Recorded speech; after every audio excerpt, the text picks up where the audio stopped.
The harrowing scenes from the movie Gravity, the Oscar-nominated Hollywood thriller that brought the attention to the dangers for astronauts when they step outside the International Space Station. Hello, everyone. I'm Michelle Franzen in New York. That danger was all too real for American astronauts Rick Mastracchio and Mike Hopkins when they had to make the dangerous trip to repair the cooling system on the ISS back in December. But that mission was a success, and they are both joining us now for a unique look into life in space. Guys, thank you for joining us. Life in space, guys. I just wanted to get this out of the way right off the bat. From what you've seen in the movie Gravity, is that something that could actually happen? A robotic arm breaking off, leaving you untethered out in space? Breaking off, leaving you untethered out in space. Well, of course, things can happen in space. Things go wrong. There's always risk. There is danger. That's definitely true. But you know, it was a movie. They over-dramatize things. The actors overreact to situations. We train for a lot of off-nominal situations, and if something goes wrong, we stay very calm and we run procedures and we work with the ground to to recover whatever goes wrong. So the movie Gravity was a very exciting movie. It was great to watch, but it is obviously not very realistic. And Rick, you're a spacewalk veteran, but you had some trouble with your suit during one of the EVAs. Is that adrenaline pumping every single time?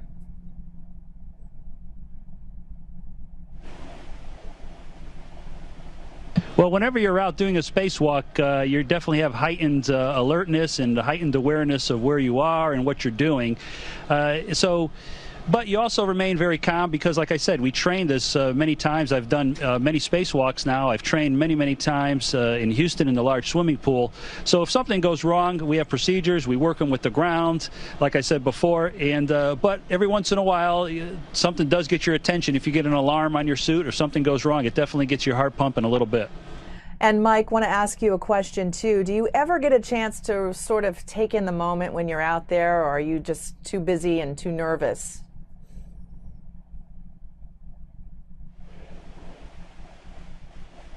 No, actually, there were several times when we had time to just look around and see the Earth going by, and it was actually amazing, truly incredible, because for the first time you get to see the Earth passing by without any obstructions, without having to look out a window with the frame around it and all of that. So we were certainly very busy, but there are times when you need to just slow down and pause, and maybe you're waiting on a step that the ground needs to take with the system or something of that nature. So we had a few moments to look around. Very good. Now, there's been an interesting video that's been making the rounds from one of your colleagues, Katie Coleman, showing us how the toilet works, all that stuff, you know, that everyone has questions about in space, using M&Ms. That doesn't look too comfortable, but it does represent what you guys have to go through.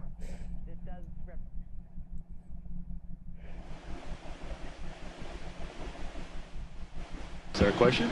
Well, yeah. So the systems up here, like the toilet and all of that, it's certainly a little bit different than what we use down on Earth, but it does work pretty well. But it also takes a lot of maintenance to keep it going. So you know, that's one of those things that if anything does go wrong with it, it takes priority on getting fixed.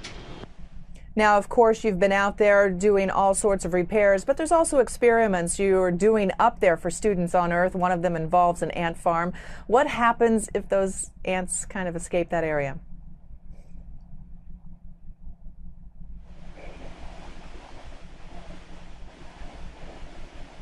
Well, the ants were obviously encased in a container and unable to escape. But you know, if they got out, I guess it would be our job to catch them and and corral them back up. But luckily, none of them escaped. I know, all those things you have to think about and all those questions we have here, some of them seem very silly, but I know that your space there is very limited. So how are you dealing with the garbage issue at the ISS?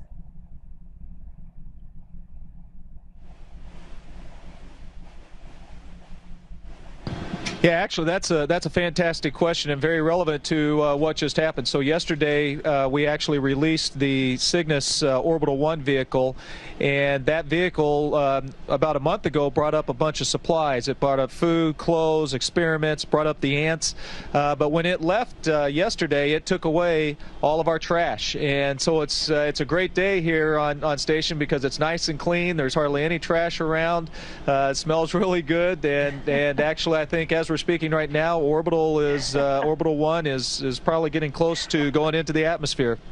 You know, Mike, let's stay with you. It looks like you've been trying to bring some new life to the ISS, but it hasn't seemed to work out, some of those experiments with the plants.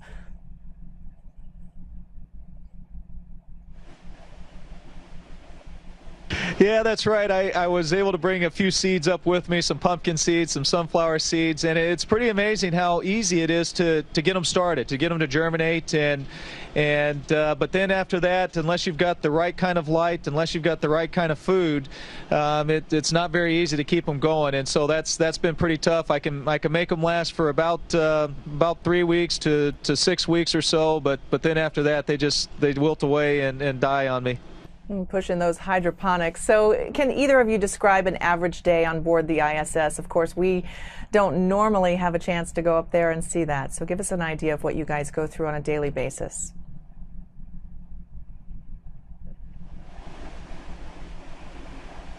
Okay, well, we wake up fairly early. We get about an hour to eat breakfast and get ready for work.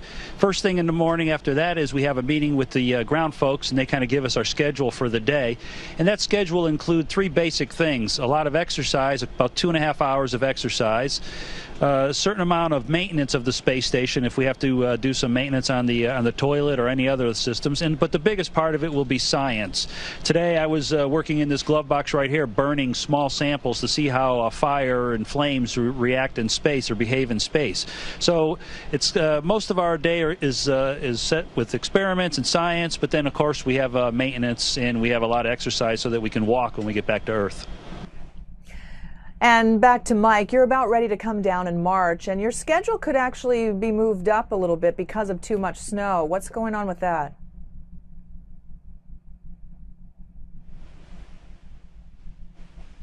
Yeah, actually, we were scheduled to return on the 12th of March, but as of right now, that's been moved to the 11th of March, and basically because of where we're going to land. So we were originally going to land in the northern part of Kazakhstan, which still has a lot of snow there.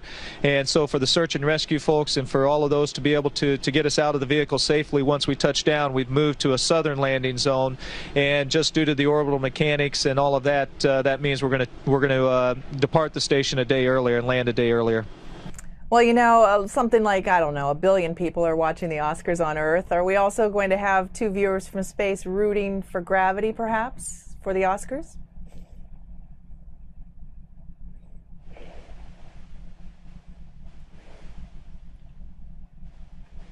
I don't think we're going to be watching it live, but we'll probably ask Houston maybe to uplink it for us, or at least give us the results of all the movies that won the awards. But it'll be interesting to see how Gravity does.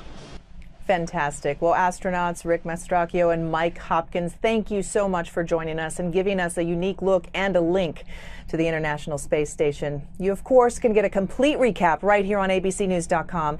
For now, I'm Michelle Franzen in New York with this ABC News Digital Special Report.